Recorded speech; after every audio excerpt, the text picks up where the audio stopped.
کمیته ولایت‌های فوق‌العاده تاجیکستان خبر می‌دهد که طبق معلومات اگنتی آب و هواشناسی کشور از 17 تا 21 ایون سال 2022 در یک قطار نایه‌های کوهی و نزد کوهی جمهوری به استثنای قسم شرقی ولایت مختار کوهستان بدخشان باران می‌بارد. این باران می‌تواند سبب آمدن سیل و بالاروی سطح آب رودخانه شود.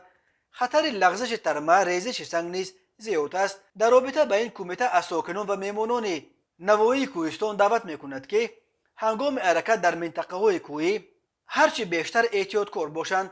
هنگام جمع‌آوری زمزم، بروغ و دیگر زراعت‌ها همچنین چار و چرانی و ماهیداری خیلی احتیاطکار باشند. کمیته ولایت‌های فوق‌العاده به خاطر جلوگیری از صدمه‌ها در راه‌ها به خصوص هنگام استفاده از راه‌های کوهی و عقبه‌ها از رانندگان ماشین‌های دارای 36 دعوت می‌کند که حرکت شبانه را محدود نماید، به همه قاعده‌های حرکت را مخصوصا معیار سرعت رعایت کنند. غیر از این از اهالی خواهش کرده می‌شود قبل از آغاز بارانی‌های پرشدت جویبار و سیل راه‌ها را از هر گونه خس و خسپاره‌ها تازه کنند تا آب مجرای خود را به سمت خانه و حوله ها و کشتزاران دیگر نکند.